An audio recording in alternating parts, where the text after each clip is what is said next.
पंतप्रधान मोदींनी घेतलेल्या 10 प्रचार सभांना प्रतिसाद देत बहुतांश महायुती उमेदवारांना निवडून दिले।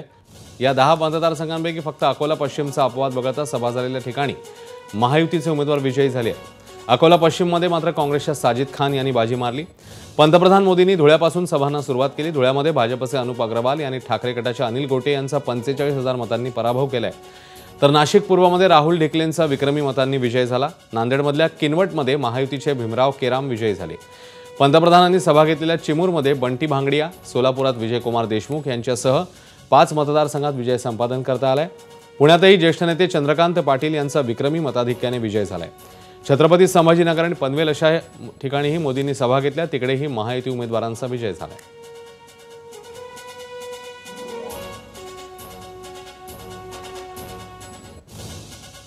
तर धुळे, नाशिक, अकोला, नांदेड, चंद्रपूर, सोलापूर, पुणे, छत्रपती संभाजीनगर आणि पनवेल तसंच मुंबईमध्ये मोदींच्या सभा झालेल्या। पंतप्रधान मोदींच्या महाराष्ट्र विधानसभा निवडणुकीसाठी 10 प्रचार सभा पाहायला मिळालेल्या। मोदींची सभा झालेल्या 10 पैकी 9 ठिकाणी भाजप महायुतीचे उमेदवार विजयी झाले आहेत। फक्त अकोला पूर्वात काँग्रेसचे साजिद खान जिंकले। अकोला पूर्वशिवाय जिल्ह्यात भाजपचे 3 उमेदवार हे विजयी झाले। मुंबईतही 36 मतदारसंघांपैकी 12 ठिकाणी भाजपने विजय मिळवलाय।